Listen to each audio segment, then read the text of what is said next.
Welcome to 100 Trades in Review number 9. Again, we are going to be looking at another trade by Timecodes, also known just as Ty, his real name, not Timecodes, the nickname that I gave him. And in this video, we are going to be looking at his third and final trade that he submitted for me to take a look at his trades and see how we can help him become a better trader and see where his mistakes are. So let's get right into it. But before we do, let's talk about Chart Raiders. As always, chartraiders.com, my other YouTube page, YouTube at Chart Raiders, is a software that I'm launching for day trading shortly. We're about to launch into the alpha phase, and you do not want to miss it. And if you want to catch up on what Chart Raiders is, again, go to my other YouTube page, check out the socials, TikTok, IG, everything. We're putting out content. It's really ramping up. Alpha starting soon. It's a very exciting time to be in the cotton community and in the up and coming Chart Raiders community, which is sure to change the day trading industry. Okay, let's get into it. Timecodes trade number 3. Let's see what he's got. Short, this 15-minute backside.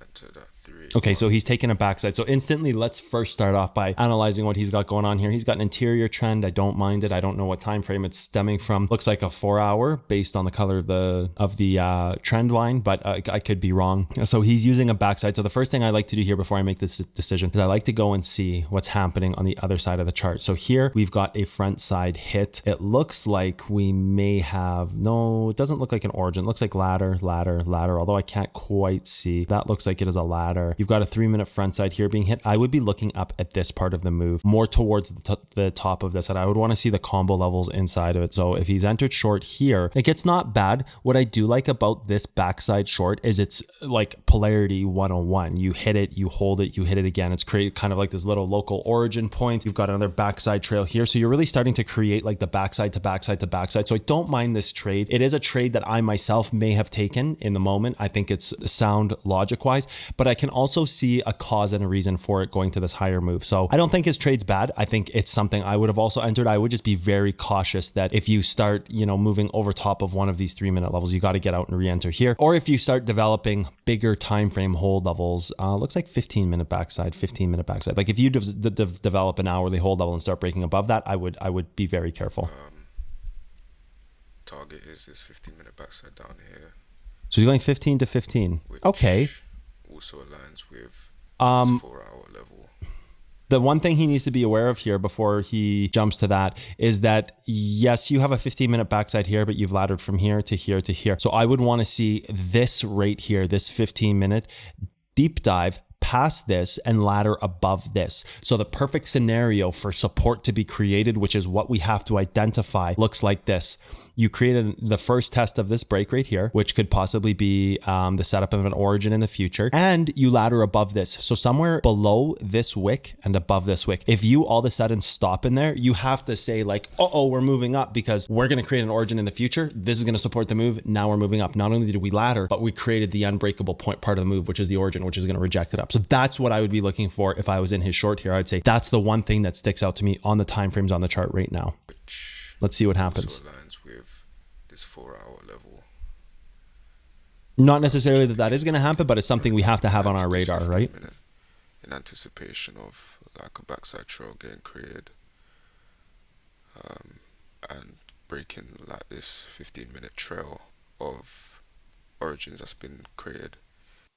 I like his logic. I like that he's using the 15-minute, like he's using the trail of the moves, which is a smart thing to do. I like that. Good foresight by him. Good job so far, Ty. See where this thing goes. And then obviously, if you go up and spike the hourly, you have to switch your expectations to that hourly time frame. A little bit of a dead audio spot here. Let's fast forward it. So my stop is like around here-ish. So you probably get stopped out, and it comes up to this maybe 15 reverse, the 5-minute range trend. Just got stopped out. Oh yeah, it did go where he was thinking. Yeah, 26, 428.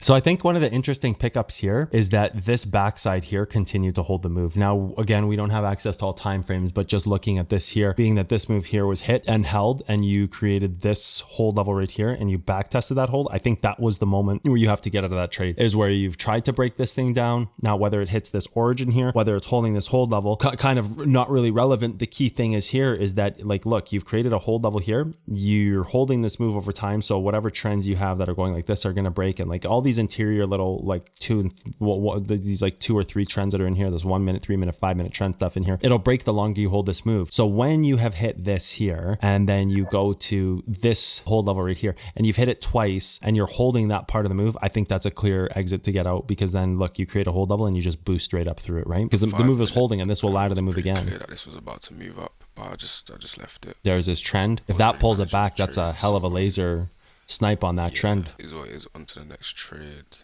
Is what it is onto the next trade. I like it. Good attitude, good mentality. I really like the way he handled this trade. Sometimes you make mistakes and it's always a conquest to become better. I would just say the only piece of advice that I would have for this trade, I don't necessarily think he did a bad job in this trade at all. I think it's one of those trades that you have to get out when you see it develop. I think you have trades where, and this is what I would tell people, you're going to have trades where you're kind of unsure of what's happening in the trade. You're not sure if it's going to be breaking up or down, and you're kind of left in this moment where you're in a short, you're in small profits, and you're like, oh, like, what am I supposed to do? How am I supposed to monitor this? It's not going according to plan. It's just kind of floating in this spot. And then you get blindsided by like a big pump candle, like what he saw, what Ty saw here. What you have to do in these trades is you kind of have to take yourself away from those expectations. And then you have to look at what's developing in the move. And if you start developing time frames where you have, look, we've hit a hold level and we've hit it a second time and a third time, and now we're starting to ladder up and create new hold levels. I think that moment when you create that new hold level is a point of adjustment where you have to just say, like, there's a very fine line that happens when you're sitting there in your trade and exactly that happens. And I'll go to the moment in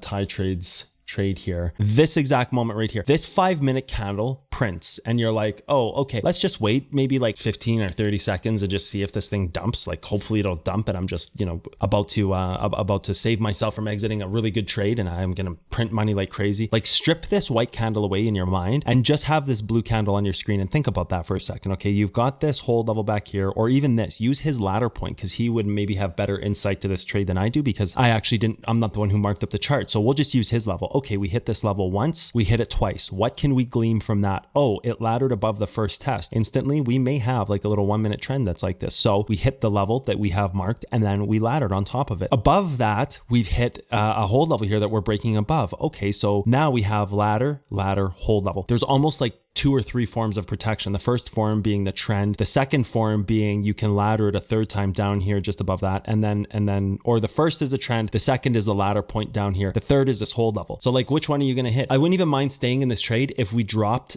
down to point number 1 or 2 down here and just ignored point 3. But we kind of start to ignore point 3 and then go above and hold point number 3. Like, you still have 2 more supports underneath it, and you're holding the third highest support, and you're creating another form of support, a fourth form of support, which is this blue candle, the base of this, because it's going to go up and that's going to hit this hold level and maybe boost it up. So like, I think when you're in these trades and you're kind of in a moment where you don't really know what to do, you need to look at the trade and say, are we starting to create support? Are we starting to create ladder points? Could there be trends? If we're creating ladder points, then technically there would be trends, because if we just laddered something, technically that would create a trend. Did we create a hold level? And if you start seeing these things develop, I think you have to just say, like, look, I've got my safety triggers on this trade. I know I need to exit if we start creating support, and support can be created off ladder points and then trends and then hold levels, and that's like 3 big red flags to like get out of this trade, because maybe it's starting to reverse in direction. If you just look at the other side of this chart right here on its way down, ladder point, hold level, hits, starts to create its new hold level, goes down. If this was to hit and hold this again, you'd have to leave this trade. No, instead it creates a floating level up top, which is it hits this ladder and it goes below it. Now here's a second time it happens. You hit this, create a ladder, create a hold level. You start to move above the hold level.